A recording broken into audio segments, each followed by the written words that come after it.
I was shocked when I went to the States and got a couple energy drinks. I was like, wow, this hits way harder than in Canada for the exact same brand and the exact same product. And it turns out that there are looser stipulations on how much caffeine you can actually include in one drink. So some of these energy drinks now in the States are literally the equivalent of like a fucking fat pre-workout dose.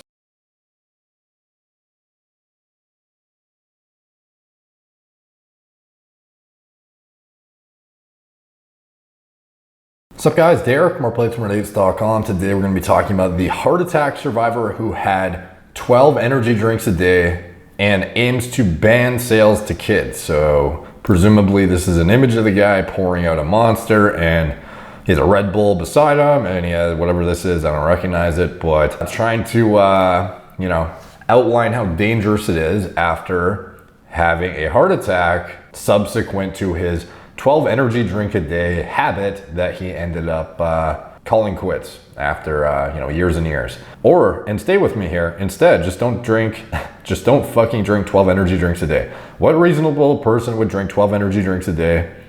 Knife juggler who had lost 3 fingers aims to ban sales of knives. Clowns. Okay, this is I was like, what the fuck, how's this relevant at all?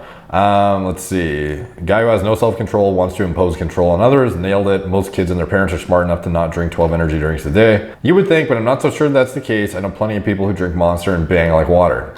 So anyways, looking at the actual article, this is on New York Post. Another site that looks seemingly very similar to the Daily Mail, my favorite site. Scantily clad fan invades Euro 2020. What the fuck coin? Sick, dude. Woman discovers almost $1 billion in her bank account. Heart attack survivor had 12 energy drinks a day, aims to ban sales to kids. So this is him at 55. Looks pretty fucking good for 55. Seen here with his children, is campaigning to end the sale of energy drinks to kids under 16. A man who once downed a dozen energy drinks a day, warning parents to be sure their children avoid the dangerous beverages. 55 embarked on a campaign. Holy fuck, how many times can I read the same thing? After discovering his daughter, Summer 10, had managed to purchase a Monster energy drink at a convenience store next to her elementary school. He used to drink 12 a day.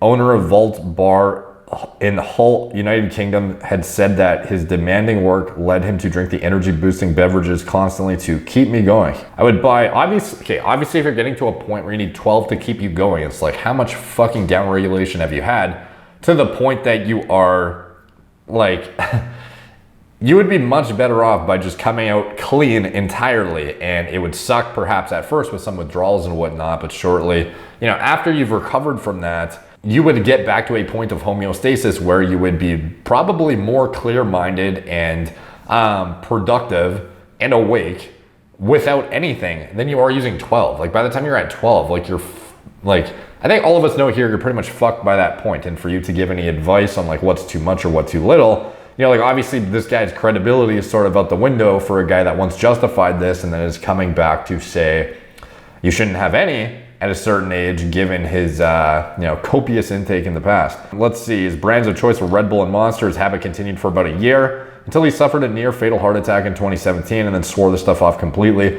One day I collapsed with a heart attack and had to have a stent fitted. I am now on medication for life due to those dangerous drinks, he claimed. So when Caffeine discovered that his daughter had been able to purchase the very same beverage that he claimed had nearly taken his life next to a school no less, he took it straight off her and poured it straight down the drain.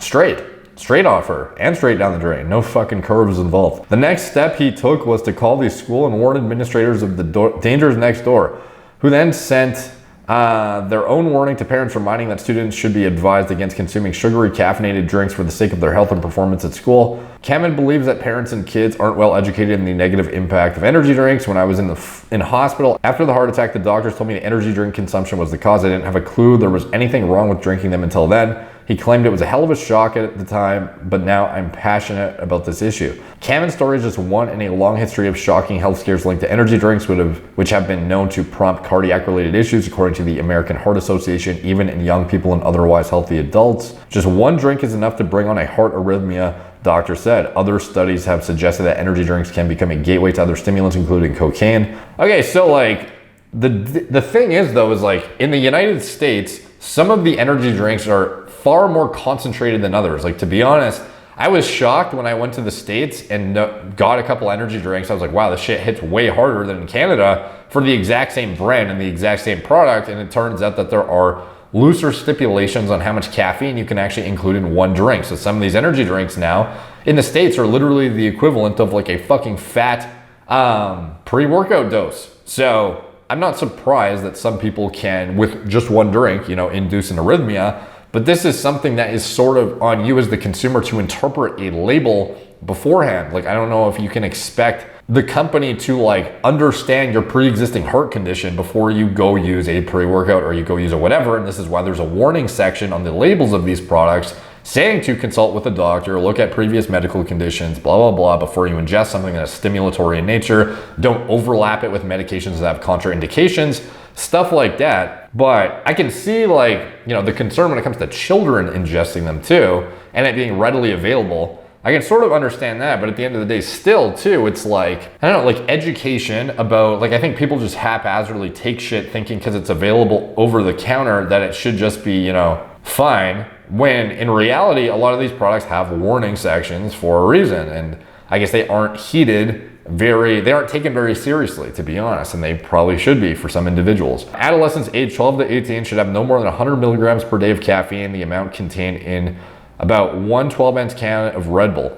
Many of those drinks are also packed with about as much sugar as a soda of the equivalent size. Shops should not be selling them to kids, said Kamen, who is pushing for local stores to take responsibility, insisting that many shop owners have implemented their own policies of restricting energy drink sales only to those above 16. It's like, where do you draw the line though, It's like, should we only allow kids to get access to fucking cancer-causing food and get McDonald's and shit after they turn 18 or something and get consent? They're too dumb at a young age to understand that it's bad for them and, it shouldn't be sold over the counter to them. They should have a fucking parental guardian who signs off on it or something.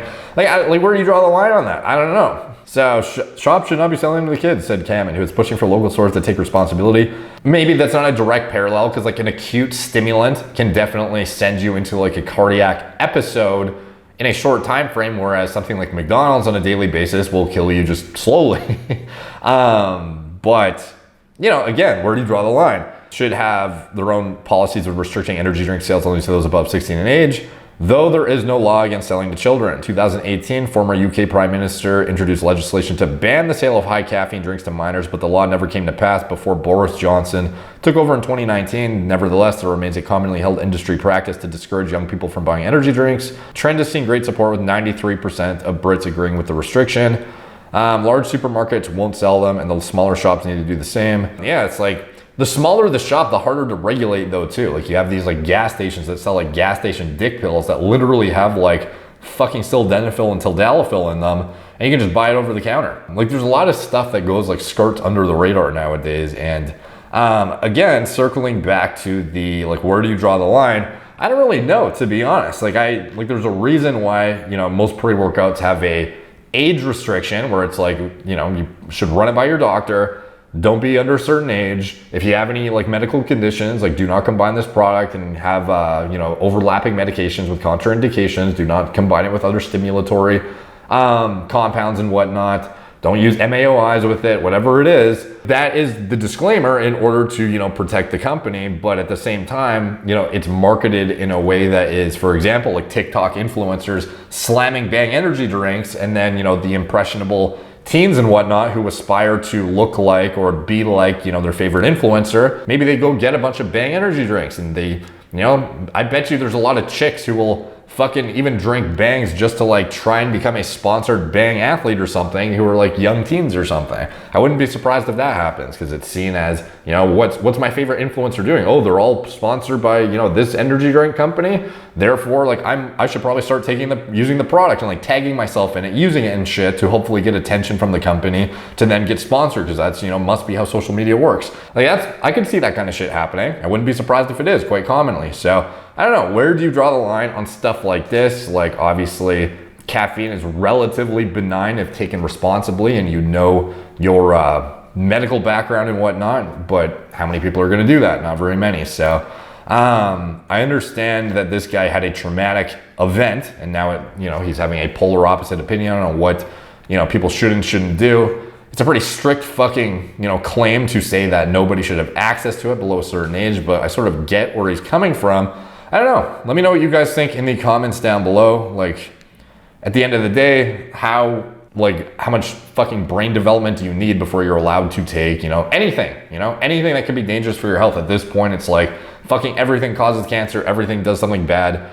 How much, fucking regulation do we really need? I'm not really sure. All the comments help the algorithm. I thought this was an interesting story, so open up the floor for your opinions. Obviously, it helps the algorithm. It's much appreciated when you guys comment. Like, subscribe, check out my blog, moreplatesmoredates.com. Follow me on Instagram, at moreplatesmoredates, Facebook, Snapchat, Twitter, TikTok, Apple Podcasts. If you want to support the channel, you can check out anything I'm associated with in the video description below. My TRT clinic, all telemedicine from the comfort of your own home, Gorilla Mind, nootropic formulas, Gorilla Mode, pre-workout formulas I designed myself from scratch, recommended lab tests and diagnostics, shirts I'm wearing, anything else that supports the channel. It is all in the video description below. Thank you guys for watching. Talk to you soon.